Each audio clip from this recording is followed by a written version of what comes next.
Hi, అందరు ఎలా ఉన్నారు? నేను చూపించే ఈ వీడియోలో గోధుమ పిండితో బెల్లం బూరెలు ఒకసారి ట్రై చేయండి, చాలా బాగుంటుంది.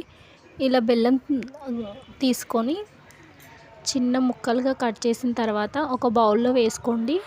ఇలా నేను చూపిస్తున్నాను కదా, అలా ఒక బౌల్లో వేసుకొని ఒక 1 గ్లాస్ వాటర్ పోసుకోండి.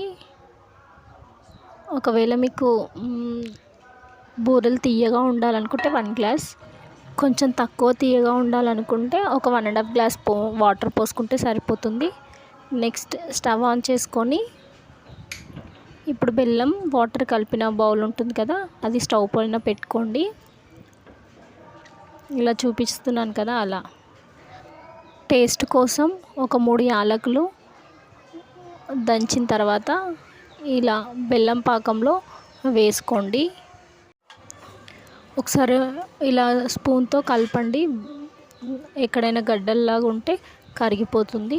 ఇలా కరిగిన తర్వాత ఒక 1 స్పూన్ నెయ్యి వేసుకోండి, టేస్ట్ కూడా బాగుంటుంది నెయ్యి వేసుకుంటే. నెయ్యి వేసుకున్నాక మళ్ళీ ఇలా స్పూన్లతో మళ్ళీ ఒకసారి కలుపుతూ బెల్లం కరిగేంత వరకు అలాగే స్టవ్ పైనే పెట్టండి. ఇలా ఒక 5-10 మినిట్స్ మరిగిన తర్వాత స్టవ్ ఆఫ్ చేసుకోండి, సరిపోతుంది. ఇలా ఎప్పుడైనా మీరు ట్రై చేశారా? చేస్తే ఒకసారి నా కామెంట్ బాక్స్లో కామెంట్ చేయండి. అలా వేడి పాకంలోనే ఒక 2 బౌల్స్ పిండి ఆ పాకంలో వేయండి. వేసిన తర్వాత నేను వీడియోలో చూపిస్తున్నాను కదా, ఒక స్పూన్తో ఇలా పాకం పిండి 2 కలిసేలాగా కలపండి బాగా.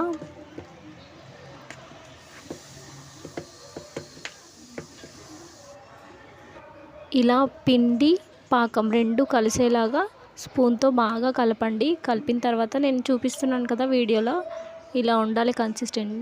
అలా అయితే మనకు నీట్గా వస్తాయి, బూరెలు చేస్తే కూడా ఈజీగా అవుతుంది. ఒక 10-15 మినిట్స్ అలా మూత పెట్టుకున్నాను. నెక్స్ట్ స్టవ్ ఆన్ చేసుకొని కడాయి పెట్టుకొని ఇలా ఆయిల్ పోసుకున్నాను. ఆయిల్ వేడెక్కిందో లేదో అని కొంచెం చిన్న బాల్ లాగా చేసి అలా వేసి చూశాను.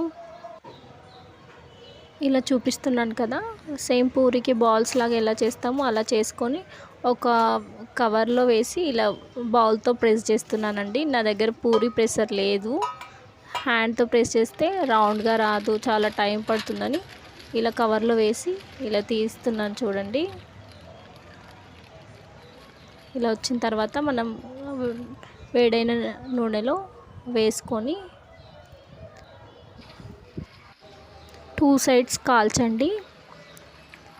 నెక్స్ట్ ఇలానే అన్నీ ఈ ప్రాసెస్లో నేనైతే చేసేసుకున్నాను, చాలా త్వరగా అయిపోయింది. ఇలా ఒక బౌల్తో ప్రెస్ చేస్తే, నా దగ్గర పూరి ప్రెస్ లేదని ఇలా యూజ్ చేశాను. ఇలా ఒక్కొక్కటి చేసుకొని వేడైన ఆయిల్లో వేసుకొని